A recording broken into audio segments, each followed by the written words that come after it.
Vou então partilhar com vocês aqui um pouco mais aqui do livro do António Damasio, aqui, o Sentimento de Si, em que hoje vou partilhar um pouco mais sobre uma parte histórica que ele faz, sobre a negligência que se tem feito ao longo da nossa história como humanidade em relação às emoções, portanto, em termos de ciência, obviamente, e que só agora se começou a dar destaque, portanto, a este elemento fundamental. Eu vou-vos então agora relatar aqui. Dada a magnitude dos temas ligados à emoção e ao sentimento, poder-se esperar que tanto a filosofia como as ciências da mente e do cérebro se tivessem dedicado ao seu estudo. Surpreendentemente, só agora isso começa a acontecer. A filosofia, apesar de David Hume e da tradição que se iniciou com ele, nunca confiou na emoção, tendo-a relegado em grande parte para o domínio animal. A ciência se melhor durante algum tempo, mas também perdeu a oportunidade. Nos finais do século XIX, Charles Darwin, William James e Sigmund Freud escreveram profusamente sobre vários aspectos da emoção e deram-lhe um lugar privilegiado no discurso científico. Porém, ao longo do século XX e até muito recentemente, tanto a neurociência como as ciências cognitivas comportaram-se de forma pouco amigável com a emoção.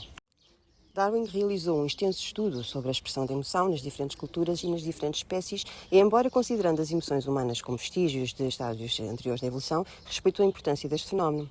William James apercebeu-se do problema com a sua clareza proverbial e realizou um estudo que, apesar de incompleto, permanece uma pedra angular.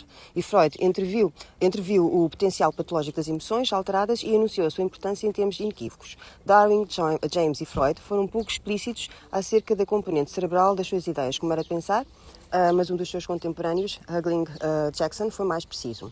Dando o primeiro passo em direção a uma possível neuroanatomia da emoção, sugeriu que o hemisfério cerebral direito tem uma influência dominante na emoção humana, comparável à que o esquerdo exerce na linguagem.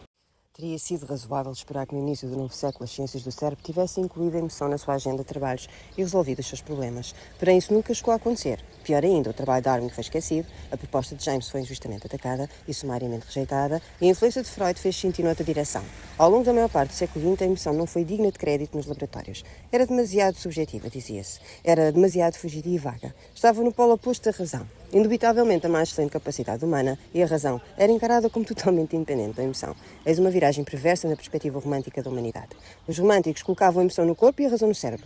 A ciência do século XX deixou o corpo fora, deslocou a emoção de novo para o cérebro, mas relegou-a para as camadas neurais mais baixas, aquelas que habitualmente se associam com os antepassados que ninguém venera. A emoção não era racional, e estudá-la também não era.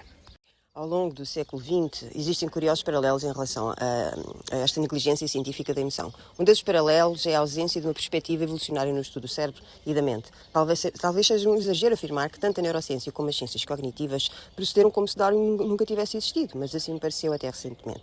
Determinados dispositivos da mente e do cérebro eram discutidos como se tivessem sido recentemente criados, à medida das necessidades e com o objetivo de produzir determinados efeitos, sem qualquer preocupação com os possíveis antecedentes destes dispositivos mentais ou cerebrais. Durante a última década, esta situação tem vindo a modificar-se a olhos vistos. Um outro paralelo diz respeito à noção de homeostasia. A homeostasia reporta-se às reações fisiológicas coordenadas e largamente automatizadas necessárias no organismo vivo para a manutenção de estados internos estáveis. A homeostasia inclui a regulação automática da temperatura, da concentração de oxigênio ou do pH. Vários cientistas têm estudado a neurofisiologia da homeostasia e neuroanatomia e neuroquímica do sistema nervoso autónomo e têm tentado elucidar as inter-relações entre os sistemas endócrino, imunitário e nervoso, cujas ações conjuntas produzem a homeostasia.